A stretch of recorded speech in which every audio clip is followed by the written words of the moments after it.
So I recently had a jinn experience per se, where I met this individual. He accepted Islam on the day after Halloween. Now why would someone accept Islam on the day after Halloween? Basically what had happened was this individual, he had gone out partying with his friends. All of them got completely drunk, and they were picked up by a Muslim brother who was offering his services to do, take all the drunk people home that night. And they were actually staying at a hotel. So halfway during the drive home, this individual, he starts acting very, very strange, literally as if he's possessed. Now everyone's drunk, they don't know what's going on, but when they take him back to the room, some of the people are getting back to their senses. So one of the guys is actually a Christian pastor. So he starts having fun with this individual that's possessed now, and he starts playing like this Christian rock music. And you see the video, this is all recorded by the way. And they're playing the Christian rock music, and the jinn isn't interested at all. He's like passing in and out, zoning in and out. Then the brother's like, you know what, let me play some Quran. And in the video you see this brother, as soon as he starts playing Quran, then all of a sudden the jinn, literally it freaks out, and it like jumps off the bed and onto the floor, covering its head with the pillow, so it doesn't hear the Quran anymore.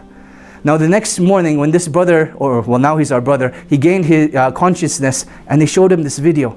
And he asked the Muslim driver that was there, what happened? What is this? What was it that you were playing? And he tells him that, look, it looks like you're possessed by a jinn. And what I was playing was the Quran. And he starts giving him da'wah, and he actually accepts Islam at that time, the very next day, alhamdulillah.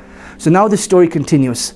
As his brother accepts Islam, each and every day, he starts seeing a dream where he's inside the bathroom, he's looking inside of a mirror, and then all of a sudden there are these scary figures just around him, and he start lifting him up through the ceiling. And he start taking him through what seems like to be Jahannam, because there's fire everywhere, there's destruction everywhere. And they keep on telling him, this is your abode, this is your abode, this is your abode. Now he wakes up in a panic. Now what continues for the next couple of days is that even though there's nothing physically there, everywhere he looks, he sees in the Arabic language, your abode is with us in the hellfire. So at that time there was a sheikh that was visiting from out of town. He asks him, he's like, look, this is the writing that I'm seeing. He's never been exposed to Arabic, yet he's able to write down in Arabic, your abode is with us in the hellfire. And he shows it to the sheikh, and the sheikh starts freaking out. He's like, how are you able to write this? Where did you learn this from? And he tells him, look, this is what I see wherever I turn. And the sheikh tells him, look, it seems like you're possessed by a jinn, and you need to solve this issue.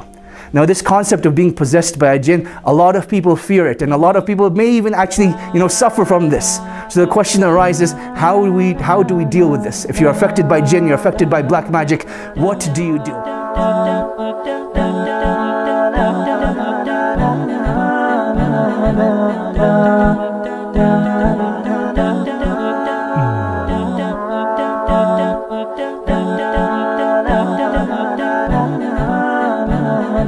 La